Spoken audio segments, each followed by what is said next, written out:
จ้าเห็ดผู้เดียวเจ้าบ่เนี่ยโดยโอ้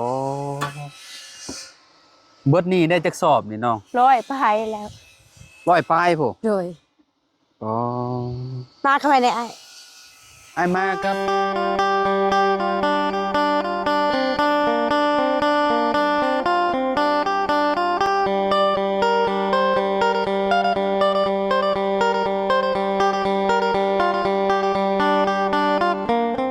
กราบสบายดีสวัสดี FC เบิร์สสุขุสุคนเนาะบ่ว่าสิอยู่ในและกระต่างประเทศเด้อพี่น้องมาพบมาพอกันกับเฮาคือเก่าคือเดิมเนาะพี่น้องมื้อนี้พี่น้องเอ้ยเนาะเฮาก็มีโอกาสเข้ามาหาน้องคนหนึ่งพี่น้องเอ้ยเนาะซึ่ง FC คือสิฮู้อยู่ดอกเนาะพี่น้องเอ้ยไปเบิ่งไปชมหน้าตาน้องFC สิจื้อบ่พี่น้องเอ้ยเนาะพุ่นแหละเนาะอยู่ทางนั้นพี่น้องเอ้ยโพดเนาะไปเบิ่งไปชมกันว่าเป็นไผพี่น้องเอ้ยเนาะพี่น้องเอ้ยเนาะโอ้แต่โดยเนาะสบายดีอ๋อ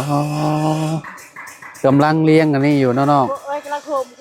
โดยพี่น้องเอ้ยเนาะน้องดำบ่โดยเป็นโอเคพี่น้องเอ้ยเนาะขออนุญาตเด้อน้องเด้อเนาะอันนี้อยู่นี่เด้อโดยพี่น้องเอ้ยเนาะเจ้าเห็ดผู้เดียวเจ้าบ่เนี่ยโดยโอ้เบิดนี้ได้จักสอบนี่น้อง100ไปแล้ว100ปลายผู้โดยอ๋อมาเข้าไปในไอ้มากับเบาลี่เพิ่นบ่เนาะผู้เก่าบ่ได้มาบ่ทั้งอ้ายเบาลาวสตูดิโอเด้อโดยครั้งแรกเบาแซนเพิ่นบ่ได้มาบ่มาหลายวันที่มันมาอ๋อเมื่อวานนี่เพิ่นมาอยู่โดยก็คือขออนุญาตถามอีกเนาะถามน้องดำเพิ่นก่อนพี่น้องน้องอยู่กับไผน้องอยู่ผู้เดียวอยู่ผู้เดียวโดยเอาแบบพ่อแม่เจ้าได้พ่อแม่เสียหมดแล้วเจ้ามีน้องมีหยังอยู่บ่มีเอื้อย2มีเอื้อย2คนเลยเราเอาผัวแล้วเจ้านี่คนที่3บ่มีลูกหลานแม่นเลย3เจ้ามี3คนเนาะก็คือมีเอื้อย2แล้วก็บวกกับเราก็3นั่นแหละพี่น้องเนาะในเฮือนเจ้าอยู่ไสซะน้องเด้ใช่เด้ข้าวกล้วยครับฝากต้นกล้วยไปพุ่นเด้แนมไปนี่บ่แม่นโดยพี่น้องบ่าวยังก็บอลี่จ้ะอ้ายนี่โดยบ่าวลาวสตูดิโอบ่าวลาวสตูดิโอมาใหม่บ่แม่ฟังนั่นน่ะบ่าวลี่อะเด้อยู่พุ่นน่ะเจ้าฮู้ไผแน่จักแลบ่ได้ฮู้เลยบ่ได้ฮู้ไผบ่โดยเอาที่ว่ามาถ่ายเจ้าไผซะเจ้าก็ลืมบ่าวแซนจักอยู่บ่แซนตัวน่ะบ่าวแซนโตสีใหญ่ๆนั่นน่ะโดยแล้วก็ไปอีกบ่าวแซนบ่าวจิตฮู้อยู่แล้วว่าฮู้อยู่พี่น้องเนาะก็คือเจ้านี่ยังบ่ได้มีครอบครัวเด้เนาะโดยไปแล้วเพิ่นยังโสดอยู่พี่น้องเนาะโสดเจ้าน่ะอายุเท่าใดน้อง21ปีโดยโอ้เคยเรียนอยู่บ่เรียนก็ออกแล้วออกแล้วออกเลยเนาะเลยพี่น้องเอ้ยสอบเท่าใดเจ้าขายถ่านเนี่ยน้องเด้ถามไปเลยตัวเจ้าของมันก็คือแบบเจ้าขายให้แม่ฮะแบบเจ้ารับจ้างเพิ่นบ่เลยนะได้ก็มาเฮ็ดเอานี่แหละแล้วขายเราก็สอบเท่าก็สอบ 3,000 บ่เราก็คือเจ้าเฮ็ดนี่เจ้าขายให้ลาวเลยขายให้ลาวสอบละ 20,000 บ่สอบเท่าใดสอบ14สอบ14เราไปขายนี่ก็ 3,000 20เนาะปันกันเด้ก็คือนี่เป็นโรงเลื่อยบ่เนาะแม่นเฟอร์นิเจอร์เขาเอิ้นเฮ็ดเฟอร์นิเจอร์เนาะเศษมันก็คือแบบเฮาก็มาเผาถ่านขายพี่น้องเนาะคือเอามาเรียงไว้แบบนี้เลยอันนี้ก็เจ้าห้องเตาเตายังไปป้องเตาผีแต่ว่านี่เนาะเตาผีแล้วว่าแบบเนาะเตาผีแล้วคะแนนเตาน่ะเตาอบน่ะสิเป็นแบบ ขวดเอาเนาะ ตั้ง ตั้งไว้พี่น้องเอ้ยอันนี้มันเตาตัวนี้เนี่ยเฮ็ดง่ายเนาะ แม่ เตาตัวนี้เนี่ยเฮ็ดง่าย เพราะว่ามีแต่เอามานอนเลี้ยงไว้แบบนี้แล้วก็เอาขี้เลื่อยมาถมพี่น้องเอ้ยถมแล้วก็เผาเลยเนาะ จะเอาขี้กบทมอีกนี่ เอาถมเบิดเลยบ่น้องอันนี้นะ แหละทบข้างมาแหละสิเอาขี้กบมาทมมันนี่ทมหลังมัน ที่เคยเห็นในคลิปมื้อนั้นเจ้าจูดแล้วบ่ ตัวใด ที่ว่า ยัง บ่าวแซนมันมาถ่ายนะ ยังได้ผู้นั้นเด้ อ๋ออยู่ฝั่งนั่นบ่ โดยไปเลย กำลังเก็บอยู่ แม่น อ๋อก็นี่คนแล้วมื้อนี้เลยนี่เนาะ โอ้ยแล้วแต่เฮิงแล้ว โอ้ ได้แต่เบื่อเผาแชนมาเลย อืมมื้อไหนสิเผามันนั่นเนี่ย มื้ออื่นนี่แหละทมแล้วนั่นไปหัวมันกับอันนี้มันหัวมันก็ขี้กบ เอากบแบบไรน้อง ขี้กบอันนี้แบบอันนี้เขากบใหม่อันนี้ อ๋อ นี่แบบนี้ตัวมุนมัน อ๋อก็ขี่ตัวนี้เอามาประกบเม่นแบบนี้บ่ แม่นเอามาเห็น อ๋อ เอาตอกลับแบบนี้เนาะเอาเลยเอาไม้แป้นมันเลี้ยงใส่เด้ แป้นเลี้ยงใช่แล้วก็เอาอันขี้เดือยอันนั้นลงไปเลย โดยก็เอาขี้กบก่อนจะเอาขี้เหลือทั้งเทิงใส่ อ๋อ ปูนปากอยู่มัน เฮาฮู้ได้จังได๋ว่ามันใหม่เบิดหรือบ่เบิดเนาะ กระหู้มันแบบลง อ๋อเวลาเฮาจูดแล้วมันสิหยุบลงบ่เลย โดยมันแหละมันก็ใหม่ทั้งน้อยมันใหม่รักมันมา อืม หักขานงามได้ งามเนาะท่านเนาะ อืม นี่แหละพี่น้องเดี๋ยวสิพาไปเบิ่งจังหน่อยเนาะ อืม ไม้นี่ก็บ่ฮู้ว่าเป็นไม้หยังแหละ ไม่ พี่ ใช่ น้องเนาะ ไปซับซา อันนี้ไม้ซ้ำซาบ่ เลย โอ้ไม้ซ้ำซามีแต่ไม้ซ้ำซาอย่างเดียวบ่ กับใหม่ปนกันแหน่ไม่กุ้งเนี่ยก็ไม่อาทาน ไม้แบบถ่านผสมนะเนาะ แม่น เอาง่ายๆ ผสม แบบว่าผสมบ่เลยพี่น้องเอ้ยเนาะ เลย ถ่านมันก็ตัวลูก กระลุกอยู่ ตัวกล้าตัวบ่กล้าแล้วเนาะแล้วแต่ไม้เนาะ แม่น ถ้าไม้เป็นพวกไม้อันน่ะมันกล้ากับเวลาเฮาไปดังไฟนี่โอ้บ่เฮว้าวพี่น้องเอ้ย ลูกขักได้ ลูกคักแฮงเนาะ หนึ่งเขาดิทันใจ อืมเวลาเฮานึ่งข้าวนึ่งหยังก็ถือว่าโอเคแล้วเนาะ เลยไปแหละ เอออันนี้คือแบบ โอ้สอบ1 20,000ก็สิใส่กระสอบเขียวๆอันนั่นเนาะ แม่นกับบริเลือกได้ค่ะเขาเลือกสอบซักผ้าเลือกกาบมันออก ก็คืออันนี้เฉพาะของเจ้าผู้เดียวบ่ตัวนี้ โดยไปแล้ว แต่ฟางนั่นของไผซะ เด้ของตัวละอุ้มลูกได้อีเวะเด้ อ๋อ แม่เสี่ยวแล้วนะแล้ว ฟางนั่นเพิ่นก็ของเพิ่นต่างหากน่ะเนาะ แม่น เพิ่นก็เฮ็ดแบบนี้ อันนี้ เรีย ก็ นกันไปเลยน่ะ อีเมลแล้วก็เป็นหัวหน้าคือกัน อืม พูดของเราตู่เลยเด้บ่เช้า อ๋ออยู่ฝั่งนั่นเนาะ เออ คนกลุ่มๆอยู่พี่น้อง ของเราจูดแล้ว ใช้เวลาประมาณ1มื้อบ่เนาะ แม่น 1มื้อก็คือแบบไหม้หยุบลงหมดเลยเด้ กระขวด มันเลยเอาน้ำพดบ่ เอาน้ำพูด เอาน้ำพดเอาพด สองสามมือกระขวดได้สามมือก็ได้ ก็คือแบบเ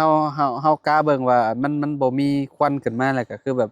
เฮาสามารถขวดได้แล้วติ แม่น เออย ามนี้มันคืออยู่ได้แล้วถาดงามยามนี้ อืมยามฝนเฮ็ดหยังเนาะ โอ้โหเห็นน้ำท่วมเลย ยามฝนเจ้าเฮ็ดหยังซะเนาะ ก็เฮ็ดอันนี้แล้วดิ เฮ็ดทานคือเก่าเอาเจ้าบ่ได้เฮ็ดนาบ่ ก็เฮ็ดคือกัน ปีหนึงได้จักกระสอบเขา เฮ็ดน้ำเปล่า เพิ่นแบ่งให้ เนี่ย แบ่งให้เท่าใด จ้าคือกินเบิดแล้ว ปีนี้ได้จักกระสอบ บ่ถามได้จะสอบไปดิ60 60แบ่งเจ้า30 บอกอ่ะช่วยกันดีแล้วเอาเงินเนี่ย อ๋อ นั่นนี่ เออ ให้เลยบอกกินเหล้าบ่นั่ง บางทีบ่มีเงินก็เอาเงินนํเนาะ เลย แบ่งกันเนาะ เรามานั่งในเตียงเลยให้บอกกินเหล้าบ่ ฮะ ให้เลยนั่น มีให้บ่อยู่หั่นโอ้ บอกเด้อ ให้เด้ออยู่หั่นเด้อ เด้มานั่งในเตียงกับเด็กน้อย ให้เด้อ เด้มานั่งในเตียง ให้สิกินเจ้า ไก่โน่นนั่นเด้บอกมานั่งในเตียงเลย อ๋อนั่นแม่นให้ อันนั้นเพื่อนลาวพี่น้องอยู่ฝั่งนั้นเนาะ เด้กระสีดำๆนั่น สังกะสีดำๆน่ะเนาะ แม่น จะอยู่ผู้เดียวจ้ะเนาะ ไม่เคยเป็นเลย อ๋อ ตะกี้ก็ยืนเอื้อยแหละไปเอาเพื่อนอะไรกันอยู่คนเดียว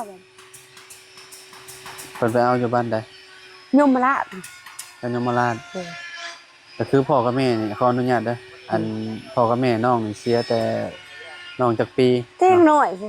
ตั้งแต่เจ้าอายุจักขวบ เขาก็ลืมแล้วได้3 บอลอะไร โ สมออัน เอายืนกับเบาลี่ครับบ่ เบาลีบ่คือจื้อเบา ประมาณ4-5 ปีได้แต่บ่จ้าเนาะนั่นเนาะมันน้อยเนาะ สับปับเลยอยู่ ตอนนั้นยังก็คือแบบเฮายังบ่ได้ ยังบ่ รู้จักความปานใดเนาะ นึงจะบ่ได้นุ่งจะบาจังได๋ โอ้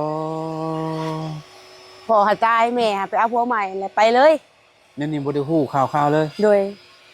ก็คือแบบปัจจุบันนี่เพิ่นก็ยังมีชีวิตอยู่ บ่ แต่เอาเจ้าคือฮู้ว่าเพิ่นเสียซะ จักเพิ่นไปเชียร์เลยแหละตะกี้เพิ่นเป็นโรคตับเด้ พ่อนี่คือแบบ เสียแล้ว เพิ่นอายุคือสิบ่หลายปานใดเนาะตอนนั้นเนาะเพิ่นเสียพี่น้อยเนาะแล้วก็ ตะกี้อยู่นำพ่อเฒ่าเสียแหละบัดนี้มันลืมลุง เนาะเอ้า อยู่ เสียใจนำเด้อน้องเด้อ เออ เนาะพี่น้อยก็คือแบบน้องเพิ่นนี่ยอมเบิ่งในคลิปยอมรับอยู่ว่าเพิ่นเก่งได้ บ่ พี่น้อย เก่งบ่ แบบว่าเอ้าสามารถแบบเลี้ยงดูตัวเองได้หั่นน่ะเก่งเจ้าเคยไปเฮ็ดเวียกหม้องอื่นอยู่บ่ซั่น บ่ เคยเฮ็ดแต่อยู่ในหม้องนี้ตั้งแต่ แต่เล็กน้อย น้อยๆเจ้าเฮ็ดนี่นะ เลย อ๋อจนพ่อ บัดนี้เป็นน้ำป้าแล้วเดี๋ยวมาเรียกเอาเองบัดนี้เรียนเอาเลย ก็คือเพิ่นเลี้ยงไม้นี่เจ็บเลยพี่น้องเอ้ยเนาะนี่ กลับประเทศไปได้นี่ อันนี้เลี้ยงไว้เนาะเลี้ยงไว้แบบ ก็เกิดว่าจัดพื้น จัดพื้นพี่น้องเอ้ยจัดพื้นแบบให้มันเป็นระบบระเบียบเนาะเวลาเฮาจูดเฮาหยังมันก็สิได้หลายหันนะพี่น้องเอ้ยเนาะก็ได้เฮาเลี้ยงแบบเลี้ยงบ่เป็นนี่สิ ไม่ได้บ่ได้ มันได้บ่หลายเนาะ มันรู้ มันรู้บ่ โดย โอ้ เฮาจัดเจ็บเฮาจัดเจ็บแล้วเฮาเฮามากล้าเบิ่งหัวมันเที่ยงกันแต่พี่เฮาก็เกาะล่างก็เนาะเกาะล่างเตา โอ้ เฮ็ดหลายๆก็หลายๆได้เบามาเลยบ่ โดยโอ้ เฮา คัก สามารถเฮ็ดแบบว่าเฮาเฮียดเอาน้ำปลา ๆ เอาเบิ่งเอา แบบนั้นบ่ โดยบัดนี้ก็ เลาะเบิ่งก็ซะเนาะเว้าไปน้ำน้อง โดย คักอยู่ จักอยู่ว่า แม่น ปกติน้องอยากเห็นชูขึ้นอีกน้องมันบ่มีไม้ลายนะ พี่แลประมาณนี้แหละเนาะ เด้อคันมันบ่มีไม้ลายประมาณนี้แหละครับบ่มีไม้ลาย ก็ได้มีไม้ลายนี่เอาขึ้นลายกว่านี้เนาะ โดยเอาขึ้นไล่มาดิโอ้ยน้องเห็นชูคนเด้เตาเรา2คนก็อีก ชูงอลีของเราเนาะ ชูกันดิ ปอ ได้แม่ก็ ขึ้นเลยพี่ ยิ้ม น้ บ่ อง กล้องได้ดิบ่กล้องได้ อันนี้ของเรานี่คือสูงกันเนาะ ตัวเราอุ้มลูกมาเลย สุดยอดอันนี้ แม่เชี่ยวแล้วนั่น อันนี้ได้อยู่100เท่าใดก็ 100ปลาย140บ่ 140ซอบพู บางยาหันได้40ปลาย ว้า 145 ลายอยู่เนาะ มันได้น้ำหัวมันมากน้ำหัวมันมันฝั่งนั่นคือสิสูงกว่าฝั่งนี้เนาะ แม่นอันนี้ มันเตี้ยๆพี่น้องเอ้ยเนาะบ่สูงปานใด กาบ่ชูก็แบบยังบ่มีไม้ลายช่วงนั้นไม้ลายได้ยังเกี่ยวข้าว เพราะว่าเศษไม้นี่คือแบบเฮาเลือกเนาะ เลย เลือกตัวใดที่ว่ามันอันนั้นน่ะนะพี่น้องเอ้ยตัวที่ว่ามันโมเมนต์กาบมันอันนี้ว่ากาบมันกับมันเอามาเฝ้า ไม่อะไรช่วงนั้นมันมีอะไรงามแม่ลางนี่ปากจูดมันนี่เดี๋ยวจะกี่กบมาทมเลยครับตอกลากเลยครับทมเลยแล้วมันแบบว่ามันใหม่เลยมันใหม่นอกกับพัชญาแบบว่ากับบ่ได้เมื่อยได้เห็ดมันไงมันม่วนได้แล้วก็ยังเห็ดเดอีเบะก็ได้วันหน้าก็ยังเห็ดน้ำ เนาะ เนี่ยของเราเตาบุกชูๆเขาตาขี้เหร่น้ำน้ำบูชา ฝั่งนั่นสูงแฮงเนาะฝั่งนั้น ขอ เนาะ งเราเปรี้ยว ปอพี่น้องเอ้ย เราจะ คือสิตัวนั้นนั่นคือสิได้ลายเนาะไอ้ 200ไป 200พู โดย โอ้โธลายเลยพี่ ของนอกก็พยมันบ่มีไม้ลายอย่างว่ะเขาก็ญาติกันแล้วแหละ มาเบิ่งทานที่ว่าเพิ่นเผาพี่น้องเอ้ย อันนี้คนละเช้าอันนี้ได้เอาเข้างานกัน100ไปเลย โอ้ กล้าได้ไปดังเลยกล้าได้ โอ้เป็นแบบนี้เนาะ กระสอบนี่มันน้อยแล้วพอโต๊ะเด้เดี๋ยวมันชิ้นใหญ่กระสอบ คือสิกล้าดิอยู่เบิ่ง กล้าครับ เวลาเฮาบายเบิ่งคือแบบมัน ทานบ่ได้เลือกสอบเช้า มัน เนาะ เบาๆพี่น้องเอ้ยอันนี้บ่ได้เลือกบ่ บ่ได้เลือก ตัวใดที่ว่าเลือก จักเราก็บ่เลือกเลยบ่เลือกนะ ข้างล่างนี่มันเป็นแบบมันก็เป็นก้อนแบบนี้บ่เนาะ แม่นๆเฮาถูกเอาโอ้ยก้อนใหญ่เขาใช้ไม่ปีกไปซะเด้ ปีกไม้ใหญ่ๆแบบนี้เลยเนาะ ดังขาดไปได้เจ๊ผักได้ อันนี้สอบหนึงเท่าใดก็จะเอากินนี่14,000บ่ เราหายหา14เฮาขายแล้ว แล้วไปขายโรงงานน่ะ20ปันกันเลยเฮาได้เนาะเฮาได้100แล้วเต40เฮา60โอ้แบบนั้นเนาะ โดย โอ้ แต่ว่าก็ ได้อยู่ซะดีกว่าอันอยู่ซื่อเนาะ เดี๋ยวโอ้ยตัวน้อยตัวใหญ่ มีเงินเท่าไหร่แหละ โอ้ยก็มีอยู่ ฮะ เก็บกินนี่เนาะ พอได้ซื้อ หนึ่ง ซื้ออยู่ซื้อกินแล้วเนาะ หน่อย เห็นความน้องพออยู่พี่น้องเนาะแต่แนมบ่เฮ็ดแฮงๆบ่ได้หยังเนาะ เพิ่นอาชีพได้อาชีพให้ทาน อืมอาชีพเนาะ ใครหัวหน้ายังเป็นแต่โครงงานแล้วยังเฮ็ดอีกแม่ อืม ได้น้ำทานนี่แล้วอะ ก็คือแต่ละมื้อนี่เจ้าเผาแต่นี่บ่ เหนื่อย หรือว่าเฮ็ดอย่างอื่นนํ เฮ็ดอย่างอื่นแล้วมีอันคืออันแท้ อ๋อ นี่คิดอัน อืม มื้อกระจูดเหมือน จักโมงก็เจ้าเลิกเวียงนี่ โอ้ย4-5โมงบ่เขาเฮ็ดโอ้บ่ เฮ็ดโอนำบ่ แม่น คือแบบเจ้าอันมีคนสั่งมาแล้วเนาะจังเฮาจังเฮ็ดเนาะ แม่น ฮะไอ้บ่แม่นพี่น้องโรงงานเฟอร์นิเจอร์พี่น้อง เฮ็ดต่างโต๊ะต่างฉลองต่างวีต่างอันดิ้ว ตั้งแบบว่าก็เจ้าเอาไปนั่งในหมองห้องล่าห้องการเหรอว่า แม่นเลย พี่น้องเอ้ยเนาะตั้งงามๆน่ะ สลง หึ สลงมีสลงนำ สลง ชุดใหญ่ๆได้แล้วมันมีต่างนำเด้เดี๋ยวค่อยต่างวีต่างนิ้วเขาเอิ้นนะ แบบราคานี่บ่ต้องเว้าถึงเนาะ ว้าย ฮะ หน่วยหนึ่ง7 700,000 หน่วยนั่นแหละ หน่วยหนึงนี่700,000กีบ แม่น 700,000นี่ก็ประมาณหลักพันปลายเลยเด้ เออ เนาะถ้าเป็นเงินไทยเนาะ โดย อืม เราไปส่งสวรรค์สิหนูบ่ ก็คือส่งทั่วบ่เลยแถว โดย ประเทศเฮานี่เนาะ โดยแล้วมันมีผู้ที่เจออีกบริษัทสวรรค์เขาก็ไปซาซีบัดงาม อ๋อ เขาเจ้าบางทีเขาเจ้ามาเอา บางทีก็เจ้าก็มาเอาเองบ่ โตมนก็มีเป้าไข่ก็มีเขาเอิ้น ก็คือเฮ็ดแบบเป็นวงกลมบ่ โดย แต่ว่าสี่เหลี่ยมนี่ก็มีคือกันเนาะ แม่นงามเลยเขาเราเห็น ก็คือแบบก็เจ้ามาหับแล้วก็เจ้าก็เอาไปแต่งเองเหรอวะ เออเขาไป ไป ทาสี ทาสีเองอืม เขากำลังหิดสลง นี่เฮามีแต่อันน่ะอันเห็ดแข่งขามันชื่อละว่าบ่แล้วก็เจ้าเอาไปประกอบคือกันบ่ โดย อ๋อเป็นเอา สลงตังโต๊ะเขาขายดีแท้ๆเดือนเราบอกงาม โรงงานนี่เปิดแต่ดนแล้วบ่เนาะ แต่เฮิงแล้วแต่แน่น้อย ตั้งแต่เจ้าอายุ นั่งน้อย เจ้าเกิดมาเจ้าก็เห็นเลย โอ้ยก็เห็นเลย อ๋อ มันไกลได้เงินไกลของ ห งาน แล้วซะเนาะหลายปีแล้วซะ หลายปีแล้ว ก่อนหน้าน้องเพิ่นอีกเด้ซะเนาะ โดย อืม กระดองปกติน้องก็เห็ดใหญ่กว่านี้กระดองไม่บ่หลายกระดองเห็ดใหญ่กว่านี้ชุงเลย จุ่มเบาแซนมาพ่อเจ้าได้จังใดเนาะ จ้ะเรามาพาบ่ใช่เรามาพาเอื้อยเฮาเด้แล้วเฮาอยากไปหาเอื้อย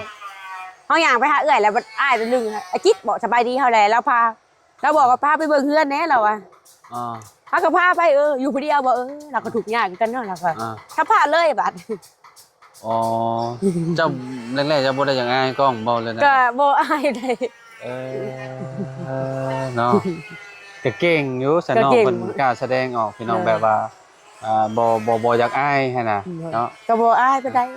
สุดยอดเลย สุด เนาะ ยอดเลยเด้เอื้อยเด้ผู้เราสัมภาษณ์อะเด้ โอ้โดยสบายดีเด้อพวกพี่น้องเอ้ยเนาะคือไอ้เจ้าเนาะ เด้เราบัวแล้ว พี่น้องเอ้ยเนาะเอากลับคืนมาพี่ก่อนเล็กๆน้อยๆบาดเนาะจ้ะพี่น้องเอ้ยเนาะมื้อนี้เนี่ยเนาะมากับเบาลี่พี่น้องมีโอกาสก็เลยแบบมาแบบสายฟ้าแลบเลยเพราะว่า เรื่อย ส่งสการพอ ผู้ใด พอบาจันแล้วพี่น้องเอ้ยเนาะก็เลยมาเยี่ยมน้องเพิ่น พอดีว่าพากันลมกับเบาแซนเบาจิตเนาะว่าไปเยี่ยมน้องเพิ่นก่อนว่าซั่นไปเยี่ยมน้องดำเนาะเคยเห็นแต่ในคลิปมื้อนี้มาเห็นตัวจริงแล้วพี่น้อง เป็น เอ้ย อะไร เนาะน้องเพิ่นก็คือขยันแฮงพี่น้อง พยั เอ้ น ยเนาะดุพี่น้องเอ้ยเนาะแต่ละมื้อก็คือแบบนี้เฮ็ดอันนี้เนาะน้องเนาะ เลย อืมเอาไม่รู้ อัน อ่ะ บ่ได้มีของฝากมาให้เด้อ โอ้ยบ่เป็นยังไง มีแต่นี่แหละเอาเงินไปซื้อน้ำกินเด้อ เลยเขาจะอะไร ให้เอาให้เขาจะ ซื้อ อะไร น้ำแล้วน้องเด้อ เลย พี่น้องเอ้ยเนาะกับเนาะมื้อหน้ามื้อในพุ่นแหละ โดย มีโอกาสก็ เข้ามาหาน้องใหม่เด้อน้องเด้อเนาะจังได้ก็สู้ๆเด้อน้องดำเด้อเนาะ จะสู้เอานี่แหละ สู้ต่อไปเนาะคนเฮาน่ะอันคันว่าเฮาขยันมันก็ต้องมีแหละพี่น้องสักวันเนาะน้องเนาะ โดย อั นนี้ก็ พี่น้อง เฮ็ดเองแล้วเอ้ยก็มันก็เฮ็ดผู้เดียวกันนั่นแหละ อืม เต้าผู้ละคนนี่ก็เฮ็ดผู้เดียวนี่ก็เฮ็ดผู้เดียว อืม ที่แม่ก็เฮ็ดผู้เดียวกั ก็ น คือมีแต่ละคนก็เฮ็ดผู้เดียวเบิดแล้ว แม่น แต่ว่าแบบ มันชิน ของไผของลาวหั่น เอ นะ อ พี่น้อง ของไปเวลามันชินเลย แรกๆก็เพิ่นก็สิสอนก่อนติ เอาเลยแหละเฮียนนำป้าดิ เรียนก่อนเนาะ นี่ เรียนเลี้ยงไม้นี่นะพี่น้องเลี้ยงไม้ เบิ่งเอานี่แหละ เพราะว่าเฮาน่ะคะแนนเฮาเริ่มเฮ็ดเฮาบ่เฮียนเฮาก็บ่เป็น บ่ เนาะ เป็นได้อันนี้ บ่เป็น เฮียนนำป้าบัดเป็นแล้วบัดตัวเองก็เฮ็ดคืองามแท้ อืมแม่นพี่น้องแต่กี้แต่ก่อนสมัยก็ไปถ่ายน้องคนหนึ่งอยู่แถวสวรรค์น่ะ โดย น้องทงพี่น้อง น้องทงบ่ เว้าอันน้องทงนั่นแหละเนาะน้องทงเราก็เฮ็ดเตาแบบนี้แหละเตาคือของเจ้านี่แหละ โดย เราก็ ผู้เดียว ฮับบ่ใหญ่เท่าของเจ้าได้ บางมือ ป ก็ ระมาณของเราประมาณสั้นๆได้ของเรา